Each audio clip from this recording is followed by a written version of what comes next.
오늘도 예수님의 비유의 말씀을 전하고자 합니다. 어떤 사람이 큰 잔치를 열었습니다.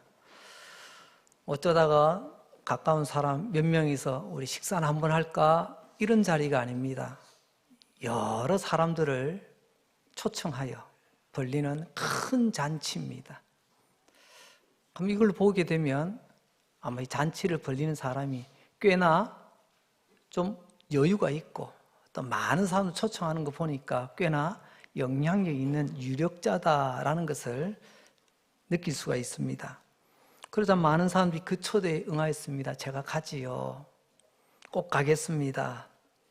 그러다가 이제 당일이 되었습니다. 주인이 종들에게 다시 한번 그분들에게 잠시 뒤면 잔치가 시작됩니다. 알리고 오너라. 그 종들이 갔습니다. 이때 당시에 초청 문화는 처음에 초청을 하고 또 당일에 한 번 더 확인하는 두 번 초대의 문화가 있습니다. 우리로 치자면 청첩장을 보내는 거죠. 이런 청첩장 당일날 전해주나요? 좀 시간을 두고 여유 있게 준비해서 미리 알려주지 않습니까? 그리고 꼭 참석해 주세요. 그리고 당일날 또 확인을 합니다. 저 준비가 되면 혹시라도 빈자리가 생길까 봐 좀 미리 확인해 봅니다. 연락을 하지요. 근데 이상한 일이 생겼습니다. 이 큰 잔치에 오겠다고 약속했던 사람이 한결같이 당장 코앞에서 무례하게도 나는 그 잔치에 못 가겠습니다. 안 가렵니다. 이렇게 전합니다. 자, 초대한 주인은 뭐가 되는 거죠? 요즘 우리 사회의 가장 큰 사회 문제 중에 하나가 노쇼라는 게 있더라고요. 주문했는데, 예약했는데, 이번에 단체로 몇 명, 몇 시에 저희들 식사하려고 합니다. 그랬는데, 당일날 안 나타나요. 주인은 재료 시크 준비해놨는데, 물리지도 못하고, 오늘 그런 상황인 것 같습니다. 초대한 주인 참 당황스럽습니다. 오늘 본문에 보니까 노를, 화가 났다는 거죠. 그렇죠. 기분 좋을 일이 아니죠. 이 보고를 들은 주인은 빨리 시내 거리와 골목으로 나가서 사람들에게 빨리 이야기해서 다 데리고 오라고. 그렇게 심지어는 가난하고 몸이 불편한 사람들까지도 다 데리고 오라고. 여기서 가난한 사람, 몸이 불편한 사람은 앞서 초대받았으나 거절했던 사람들하고는 좀 결이 다른 사람들입니다. 어떻게 다르냐고요? 앞에 있던 사람들은 그래도 사회적으로 알만한 사람들입니다. 누가 봐도 그 사람 알지? 근데 지금 두 번째 초청한 사람은요, 사회에서 별 관심을 두지 않거나 사회에서 별로 신경 쓰지 않는 사람들입니다.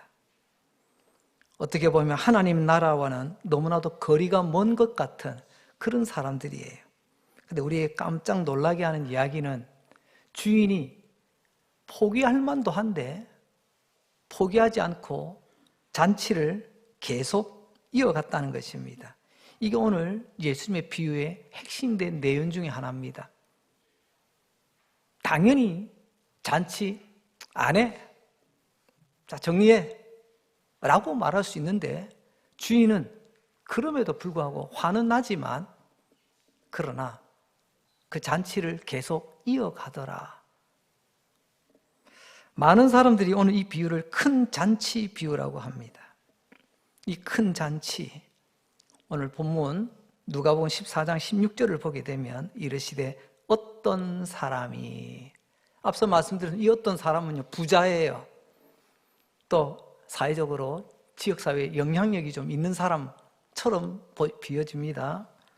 이 주님께서는 하나님을 비유하고 있죠.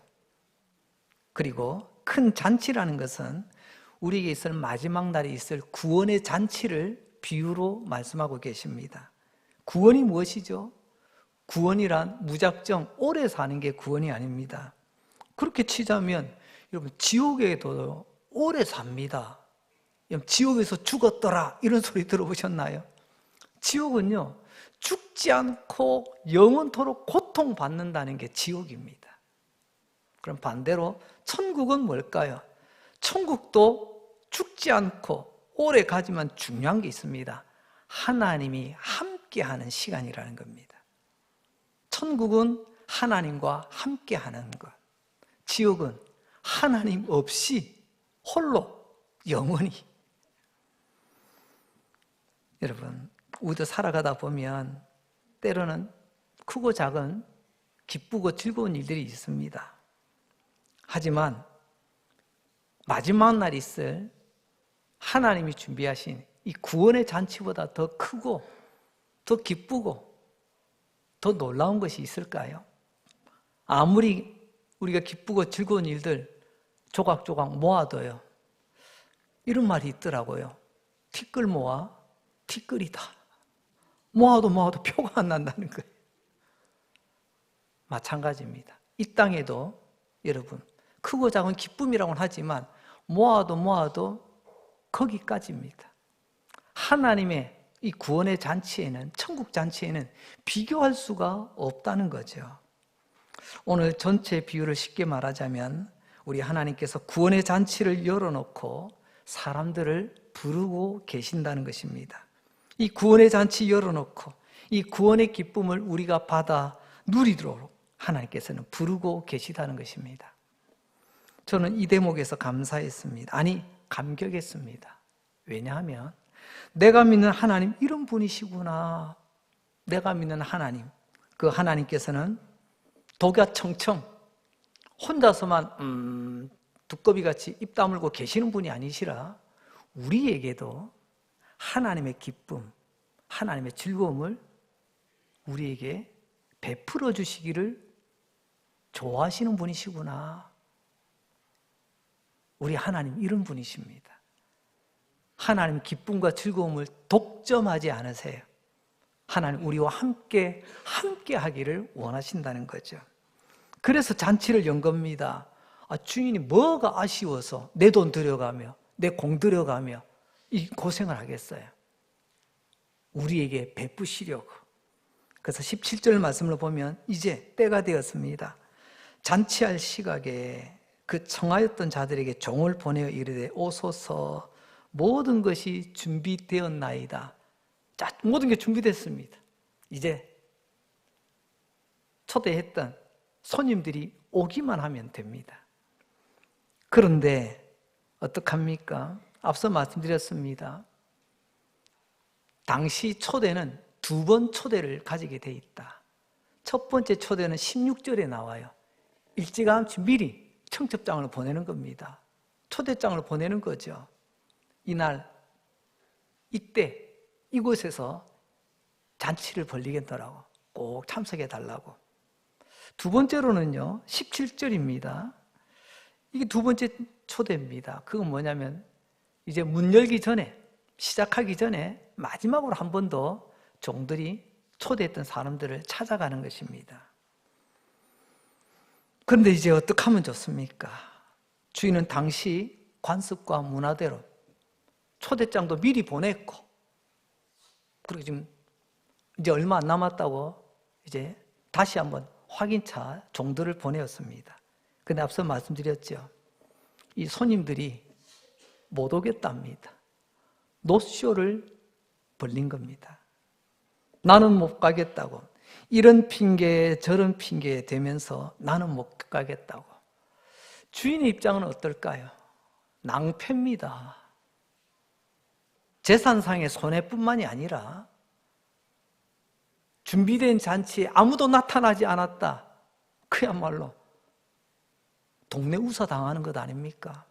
아이고, 저 집에 잔치 벌렸는데 아무도 안 왔더래.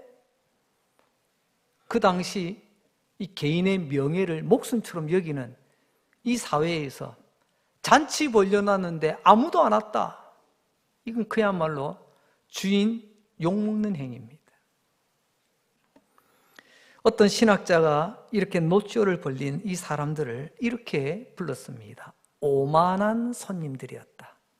이 말은 곧 교만한 손님들이었다. 뭐 그런 의미겠죠. 왜 이 사람들은 교만한 손님들이었을까요? 그것은 큰 잔치를 내 돈 들여 내가 수고해서 자비로 준비한 그 잔치에 이 사람들이 참석하지 않은 것은 그 주인을 심각하게 모욕한 행위라는 것입니다. 내가 침 뱉은 적 없는데요. 면전에 욕한 적 없는데요. 그것만이 모욕이 아닙니다. 오늘 보니까 몇 가지 이유로 이 주인을 모욕을 안겨주었습니다. 어느 영화 대사에 그런 말이 있더라고요. 너는 나에게 모욕감을 주었어. 딱 이 대사 딱 맞는 것 같아요. 첫째는 말도 안 되는 핑계로 주인을 모욕합니다. 이 주인이 누구라고 했죠? 이 비유 속에 이 어떤 주인은 하나님이잖아요. 그러니까 주인을 하나님을 모욕하고 있다는 거예요. 몇몇 사람이 나옵니다. 나는 밭을 샀기 때문에 가야 된다고. 어떤 사람은 소를 5겨리를 사서, 우리말에 겨리라고 되어 있는데 요즘은 이 용어를 거의 안 쓰더라고요. 예전에 소가 이 쟁기를 끌고 갈 때 한 마리가 아니고 2마리가 끌고 갈 때가 있습니다. 2마리 쌍으로 끌고 갈 때 소 2마리를 겨리라고 우리는 과거에 그렇게 썼습니다. 요즘은 이제 그렇게 쓰지 않죠. 소 10마리 때문에 못 오겠다는 거죠. 어떤 사람은 또 결혼 때문에 못 오겠다. 근데 각자 사정은 다 다르고 핑계의 내용은 다른데 오늘 비유에서는 한마디로 이렇게 정리를 합니다. 18절 말씀을 봅니다. 다 초청받은 사람들입니다. 그 중에 대표적 3부류를 말하죠. 일치하게 사양하였더라. 일치하게. 내용은 조금 다르지만 그 안에 있는 본질은 똑같다는 거죠. 밭을 샀는데 밭 보러 간답니다. 언뜻 들으면 맞는 것 같지만 가만히 들어보세요. 이게 얼마나 어처구니 없는 핑계인지. 밭을 보고 사지, 안 보고 돈 주고 결제 다 해놓고 이제 내 밭 보러 와야지. 이런 사람 없잖아요. 소도 마찬가지입니다. 옛날에 소시장에서 소 파는 거 보니까요. 소 이빨도 한번 보고, 한번 만져보기도 하고, 뭐 다리도 보고, 꼼꼼하게 살펴보고 그렇게 소를 사더라고요. 그 놈을 보세요. 소 10마리 사놨는데 그 소 보러 가야 된다고. 이건 앞뒤가 안 맞는 것 아닙니까? 뭐 이런 내용들입니다. 한마디로 말하면 이런 사정 저런 사정 때문에 나는 못 가겠다. 그러니까 사정이 중요한 게 아니고요. 주인의 초대에 처음에는 응하는 듯 하더니 결국 마지막에는 거절하더라는 것입니다. 처음에는 잘 가는 것 같더니 끝에 가서는 반대로 가더라는 거죠. 오늘 이 내용을 보면서 우리는 생각해 봅니다. 앞서 말씀드렸죠. 이 땅에도 우리가 살아가는 동안 크고 작은 기쁘고 즐거운 순간들이 있습니다. 하지만 그것들을 다 모아도 천국의 기쁨과 즐거움에는 비교할 수 없다.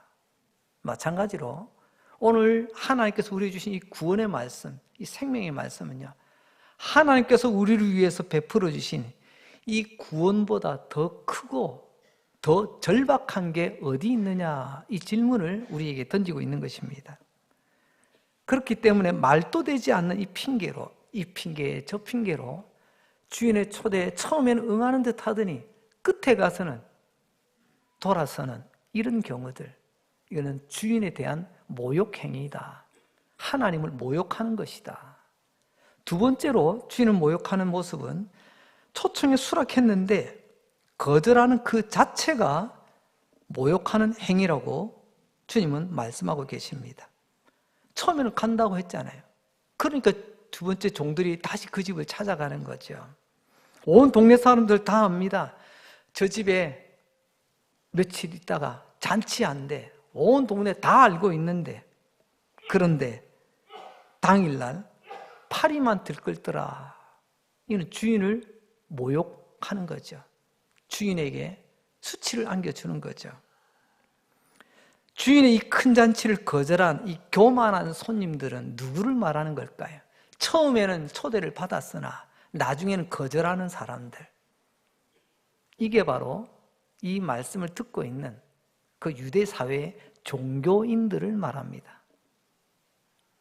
그때 그 종교인들, 제사장, 서기관, 바리새인들, 이들은 누구보다 우리는 하나님을 잘 안다. 나는 날 때부터 하나님 믿었다. 나는 이렇게, 나는 당신들과 다르다. 이런 사람들이 당시 종교인들, 제사장, 서기관, 바리새인들이잖아요. 이들이 조상 때부터 하나님을 믿어왔습니다. 그들은 하나님의 구원을 사모하고 있습니다. 하나님을 믿는답니다. 그런데 정작 하나님이 베푸시는 구원의 잔치에는 나는 안 갈래. 난 함께 안 할래. 주인 되시는 하나님께 멸시를 안겨주고 그 구원의 잔치에 나오지 않겠다고 이렇게 고집을 피우는 겁니다. 왜 그럴까요? 그 이유를 주님은 잘 알고 계십니다. 그건 바로 예수님 때문에 그렇습니다. 우리는 예수님 때문에 구원을 얻었습니다.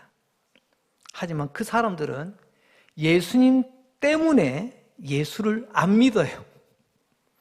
내가 예수 아는데, 그 목수 아들 아니야. 우리 동네 내 잘 아는 후배야. 우리 누가복음을 통해서 고향에서 멸시를 받던 예수님 모습 잘 아시죠? 이게 무슨 말이냐면 성경은 전체적으로 이렇게 말씀하십니다. 우리가 구원을 얻는 것은 예수님의 십자가의 죽으심으로 얻는 것이다. 나는 죄인인데 예수님께서 나 대신 죄를 짊어지시고 십자가에서 피 흘려 죽어주심으로 우리가 구원을 얻는다. 이게 우리 믿음의 핵심 내용입니다. 그런데 그들은 말합니다. 나름 유대 땅에서 오래 종교 생활을 하던 제사장, 서기관, 바리새인들, 그들은 이렇게 이야기합니다. 뭐냐면 그게 무슨 구원이냐는 것입니다. 나처럼 조상을 잘 만나든지, 나처럼 어릴 때부터 신앙생활 열심히 하든지, 나처럼 이렇게 성경을 많이 읽고 알든지, 나처럼 뭔가 공로, 흔적이 있어야지, 그래야 구원 자격이 있는 것 아니냐. 이게 종교인의 특징입니다. 내가 누군데? 나 이 정도 되는 사람이야. 이 정도 되니까 나는 구원받을 자격이 있다는 거예요. 근데 거기에 가운데 예수가 끼입니다. 아니, 내가 아브라함의 후손이고 내가 어릴 때부터 내가 얼마나 열심히 해왔는데 그건 인정도 안 해줘. 예수 믿으면 구원 얻는다. 여기에 이 사람들은 동의를 못하는 겁니다. 왜냐하면 그들은 종교적으로, 도덕적으로 자랑하고 또 인정받을 게 너무 많아서 그래요. 나 이 정도 되는 사람이야. 내가 도덕적으로 얼마나, 내가 종교적으로 얼마나, 나 이런 사람이야. 나 인정받고 싶어. 그런데 이거 빼고 예수만 믿어야 된다네. 그걸로 하나님께서는 평가하시겠다네요. 고민이 됩니다. 내놓을 게 많은 분, 자랑할 게 많은 분, 도덕적으로 나는 반듯하다고 생각하는 분, 지금까지 이렇게 저렇게 공을 좀 세웠다고 하는 분들, 이런 분은 오직 은혜로 구원받는다. 이게 그렇게 나를 불편하게 만듭니다. 왜냐하면 내가 지금까지 쌓아놓은 이 도덕적 스펙, 종교적 스펙으로 얼마든지 나는 인정받고 하나님 나라에 들어갈 수 있다고 여기거든요. 그런데 오직 은혜로, 오직 예수의 십자가의 죽으심으로 내가 구원을 얻는다는 것, 그런 잔치 나는 싫다는 거예요. 이런 교만한 손님은 지금 교회 문 밖에 많이 있습니다. 죄송하지만 또한 교회 문 안에도 적잖이 있는 것 같습니다. 예배를 드린다고 우리가 함께 하고 있지만 나는 인정받고 싶어. 내가 이 정도 되는 사람이야. 이것 때문에 결국에는 은혜로 하나님의 부르심에 대하여 몹시나 불편해하는 분들, 아마 오늘 이 비유에 해당되는, 처음에는 이 사람이 꼭 참석할 것 같았는데, 이 사람이 끝까지 갈 것 같았는데 아닌 것. 이제 주인은 선택의 기로에 섰습니다. 여러분, 기로라는 말 아시죠? 이쪽이냐 저쪽이냐 양갈래 길에 지금 서 있는 겁니다. 이 주인은 선택의 기로에서 둘 중에 하나를 선택해야 되는데, 이 주인은 파격적 선택을 하게 됩니다. 쉽게 생각하면 이번에 이 잔치 엎어버리는 겁니다. 안 해. 이 잔치 이제 안 해. 나 기분 나빠. 이게 제일 쉬운 방법입니다. 그런데 두 번째 길은, 그래도 난 이 잔치를 끝까지 열겠다라는 마음입니다. 쉽게 생각하면 그냥 사람 안 온다는데 뭐 그만두면 되잖아요. 그런데 이 주인은 어려운 길, 파격적 선택을 합니다. 그것은 오만하고 종교적이며 도덕적인 인간들에게 모욕과 수치를 당하고 있지만, 그러나 그럼에도 불구하고 이 구원의 큰 잔치를 계속 열어가겠다, 하나님은 그렇게 선택하십니다. 그 덕분에 저와 같은 죄인들이 오늘도 하나님 앞에 나와 예배 드리는 은혜를 누릴 수 있게 된 것입니다. 오늘 진짜 메시지 중에 메시지는, 주인은 그럼에도 불구하고 그 잔치를 열어가더라, 이거예요. 21절입니다. 성경은 이렇게 말씀하네요.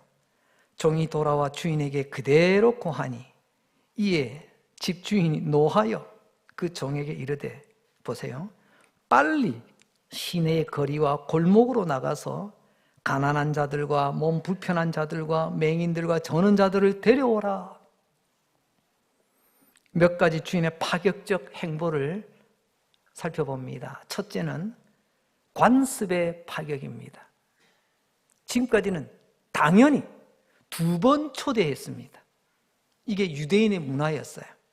큰 잔치가 있으면 사전에 미리 청첩장 딱 준비해서 미리 알려줍니다. 그리고요, 당일 되면 또 한 번 확인 초대를 하는 것. 이게 지금까지 관례였잖아요. 앞에서 처음 초대받았던 사람은 이 절차를 밟았습니다. 2번. 그러나 이후에 주인은요, 이 2번을 단번으로 바꿉니다. 초대장 미리 보내고 그렇게 하지 않아요. 생략하죠. 가서 바로 데리고 와라. 이게 지금까지 익숙했던 관습의 파격이었습니다. 두 번째로는 초청 대상의 파격이었습니다. 처음에 거절했던 그 사람들 다시 한번 돌아볼까요? 누구죠? 한마디로 말하면 인간적으로 꽤나 잘난 사람들입니다. 누가 봐도 저 사람 갈만하지, 그 사람 뭐 그 자리 갈만하지, 다들 인정하는 사람들이에요. 구약시대 때부터 조상 때부터 하나님을 믿어왔던 종교인들, 그것도 제사장이라네요, 그것도 서기관이라네요, 그것도 바리새인이라고 하네요. 너무너무 잘난 사람들입니다. 하지만 두 번째 초청 대상은 파격적입니다. 생각지 못했던, 전혀 예상하지 못했던 사람들이 초청 대상이 됩니다. 그들이 누굽니까? 시내 거리와 골목에 나가서 만난 사람들, 그들은 가난한 자, 몸이 불편한 자, 맹인들과 다리 저는 자들. 앞서 초대를 거절했던 그 사람에 비하자면요, 이 사람은 잘난 게 없는 사람들이에요. 가난한 사람들.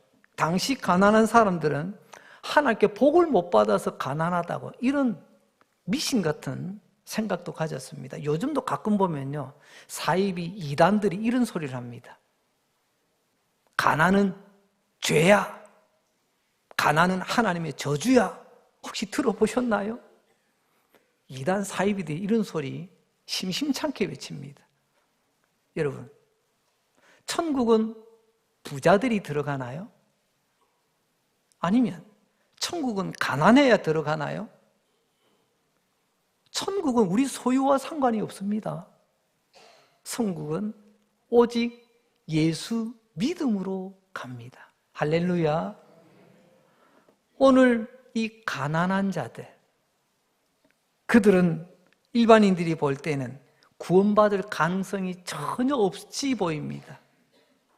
그야말로 열애입니다. 제외된 사람들이.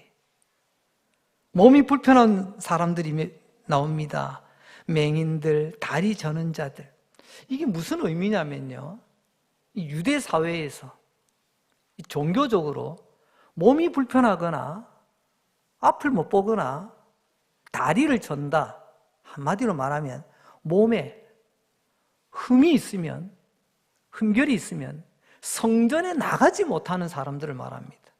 지금 우리가 말하는 장애인들 그런 수준이 아니에요. 유대 사회에서 건강하지 못하면, 몸이 온전치 못하면 성전에 나가 예배를 드릴 수가 없어요. 이 사람들을 초대한다는 것입니다. 무슨 말입니까? 가난한 사람들이란, 그리고 몸이 불편한 사람들이란, 묶으면 가난한 자, 종교적으로 성전에 들어갈 수 없는 자, 이 두 개를 또 합치면 그때 사회에서는요, 죄인들이라고 불렀어요. 그 앞에 있던 사람들은 누구죠? 스스로 의로운 사람이에요. 나는 의로운 거예요. 하지만 이 사람들은요, 부족한 사람들, 흠이 많은 사람들, 한마디로 죄인들이었습니다. 하나님께서는 스스로 의롭다 생각하는 사람들은 잔치에 이제는 부르지 않습니다. 하지만 하나님께서 이제 죄인들을 부르십니다. 그 잘난 종교인, 자기 스펙으로 자랑스러워하는 종교인들은 주님께서 베푸신 은혜의 초대를 거절했기 때문에 이제는 죄인들을 부르시는 겁니다. 이 얼마나 놀라운 은혜의 말씀입니까? 만약에 이 말씀이 없었다면 오늘 이 자리에 우리는 하나님 앞에 나와 예배드릴 수 있는 그런 사람들이 아니지 않습니까? 이것을 우리는 파격적 은혜라 또는 파격적 복음이라고 부르고 싶습니다. 아니, 복음이라는 말 자체가 원래 이게 파격이에요. 어떤 죄인이든지 예수 믿으면 구원을 얻는다. 소유와 상관없다. 몸 상태와 상관없다. 오직 예수 믿으면 구원 얻는다. 이게 복음입니다. 그러나 종교인들은 복음을 굉장히 불편해합니다. 나 정도는 돼야지. 나만큼은 해야지. 나만큼은 가지고 자기들의 기준을 정해놓고 거기에 나는 해당되는데 다른 사람 해당 안 돼. 그러나 하나님은 거꾸로 가시네요. 세 번째로는 사랑의 파격 행보를 보여주십니다. 오늘 본문의 22절과 23절 말씀, 종이 이르되 주인이여 명하신 대로 하였으되 아직도 자리가 남아 있습니다. 그러자 주인이 종에게 이르되 길과 산 울타리로 가서 사람을 강권하여 데려다가 내 집을 채우라. 동네 다 다녀봤는데 이제 사람이 없습니다 했더니 이제 더 나가서 저 산 모퉁이까지 가서라도 찾아오라고 하나님 말씀하십니다. 나가서 사람을 강권하여 데려다가 내 집을 채우라. 지난 몇십 년 동안 우리 한국교회에서 이 본문이 주님의 의도와는 다르게 이 본문이 해석되고 남용, 오용되어졌던 것 같습니다. 내 집을 채워라. 뭐죠? 우리는 단순한 전도 구원 줄 알았어요. 어떻게든 예배당 채워라. 그렇게 적용하여 또 그런가 보다 하고 우리는 또 열심히 달렸습니다. 그러나 오해였습니다. 이는 전도 구호가 아닙니다. 왜 내 집을 채우라고 합니까? 야, 잔치 벌려놓고 사람 없으면 내 체면이 뭐가 되냐? 그래서 사람 채우라는 겁니까? 그게 아니죠. 오히려 체면 채우는 게 문제라면요, 이런 사람, 가난한 사람, 몸이 불편한 사람들 그냥 다 불러 모은다고 이게 체면 세워지는 걸까요? 아니죠. 주인과 급이 다르잖아요. 클래스가 다른 사람들입니다. 그러면요, 아이고 어디 가서 저런 사람들 불러다가 저렇게 모아놨대? 오히려 급이 떨어지죠. 오히려 그러면 주인의 체면이 더 깎이겠죠. 그러니까 많이, 가득이 중요한 게 아니라는 것입니다. 우리가 오해한 부분, 내 집을 채우라는 것이 주인 망신살 뻗치게 되었으니 어떻게든 사람으로 꽉꽉 채워라, 이런 말씀이 아니라는 것입니다. 24절 말씀을 한번 볼까요? 내가 너희에게 말하노니 전에 청하였던 그 사람들, 그죠? 자신만만하던 종교인들입니다. 그 사람들은 하나도 내 잔치를 맛보지 못하리라. 그러니까 내 집을 채우라는 말씀은요, 24절을 보니까 잔치의 즐거움을 맛보게 하기 위해서 잔치를 벌렸다는 것입니다. 내 말 한마디면 이 정도 모을 수 있어, 우리 교회 이만큼 모이는 교회야, 이게 아니라는 거예요. 그 잔치를 통해서 하나님이 주시는 그 기쁨과 즐거움을 맛보게 하시려고 잔치에 초대했다는 거예요. 어떻습니까? 우리는 이것을 파격이라는 단어를 씁니다. 우리의 상식을 뛰어넘는, 우리의 경험을 뛰어넘는 주님의 마음, 그곳까지 가서도, 골목골목 저 산 모퉁이까지 가서라도 죄인을 찾아, 중요한 것은 그로 하여금 구원의 기쁨을 맛보게 하라. 내 체면이 문제가 아니라 그가 구원의 기쁨을 맛보는 거예요. 강권하다는 말, 첫째적으로는 강제로 그런 뜻도 되겠죠. 하지만 두 번째 뜻은 간곡하게, 이런 뜻도 담겨 있더라고요. 여러분, 솔직히 말해서 누가 지금 답답합니까? 누가 아쉽습니까? 주인은 아쉬울 게 하나도 없어요. 하나님은 아쉬울 게 없다니까요. 그런데 간곡하게, 사정하다시피 해서 우리에게 구원의 잔치로 오라고 하나님 우리를 부르십니다. 이런 말도 안 되는 것을 우리는 하나님의 사랑의 파격이라고 부르고 싶습니다. 이 파격적인 사랑에 우리가 녹아지고 있잖아요. 이 파격적인 사랑 때문에 나의 옛사람은 녹아지고 이제 예수님의 모습으로 우리는 점점 닮아가고 있지 않습니까? 이제 말씀을 정리하려고 합니다. 어쩌면 오늘 말씀에 또 다른 주제를 찾자고 한다면 파격이라는 단어가 맞을지도 모르겠습니다. 나라면 당연히 이렇게 했겠는데 하나님은 전혀 그렇지 않더라는 거죠. 하나님은 당신의 명예와 체면 대신에 사랑을 선택하셨습니다. 하나님 그 잘난 인간의 모욕과 조롱을 은혜의 기회로 바꿔주셨습니다. 모욕을 받았지만 은혜의 기회로 바꾸면서 죄인들을 구원하는 기회로 삼아주셨다는 겁니다. 그 은혜로 오늘 저와 여러분이 있는 겁니다. 여기에 대해서 바울은 이 구원의 파격을, 구원이란 전적인 하나님의 은혜요, 하나님의 선물이라고 우리에게 전하고 있습니다. 에베소서 2장 8절 말씀입니다. 우리 같이 한번 읽어볼까요? 시작. 너희는 그 은혜에 의하여 믿음으로 말미암아 구원을 받았으니 이것은 너희에게서 난 것이 아니요 하나님의 선물이라. 은혜를 은혜로 알면요 섭섭할 일이 없습니다. 오히려 감사할 뿐입니다. 나 같은 사람에게도 이런 기회를, 나 같은 사람에게도. 그러나 앞선 초대를 거절했던 사람들 있죠. 나 아니면 누가, 나 같은 사람이 아니면 누가. 그들에게는 구원의 잔치의 맛을 하나님이 허락지 않겠다고 단호히 말씀하고 계십니다. 어떤 분이 궁금해하실 겁니다. 오늘 말씀 제목이 왜 오답, 명답, 정답이라고 했을까?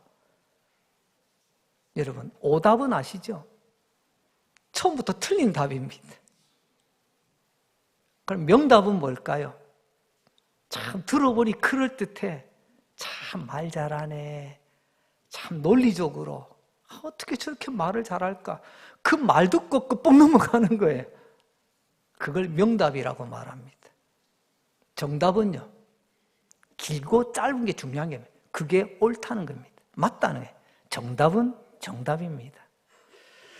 우리 성경이 말씀하시는 부분에 있어서는요, 오답은 안 되겠지요. 그렇다고 명답에 속아서도 안 됩니다. 저 사람 말 잘하는데 내가 설득됐어.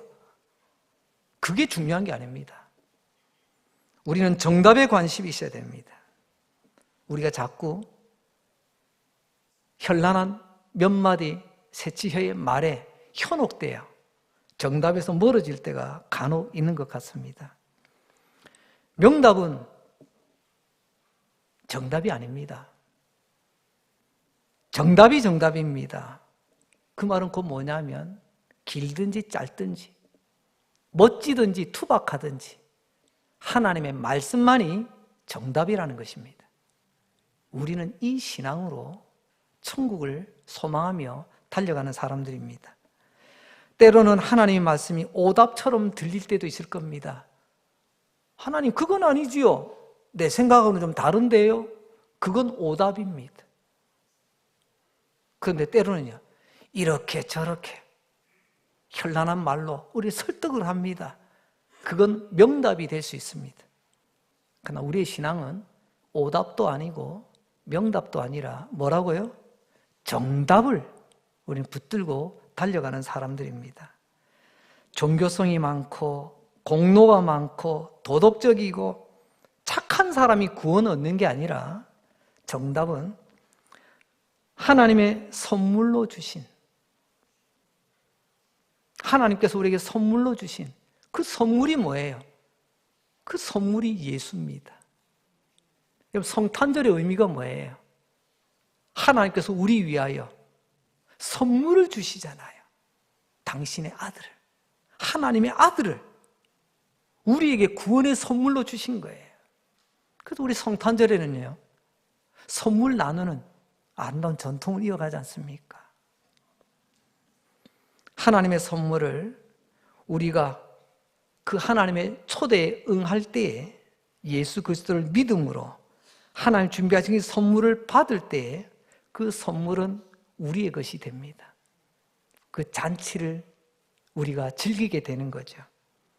귀에 솔깃한 명답에 현혹되지 마시고 내 경험, 내 지식, 내 판단, 하나님 말씀보다 앞서지 마시고 오직 하나님의 말씀이 정답인 줄 아시고 그게 진리라는 것 아시고 하나님의 초대에 이런저런 그야말로 말도 안 되는 핑계 대지 마시고 믿음의 손을 내밀어 놀라운 구원의 하나님의 그 기쁨을 맛보며 살아가시는 우리 모두 되시기를 주의 이름으로 축복합니다.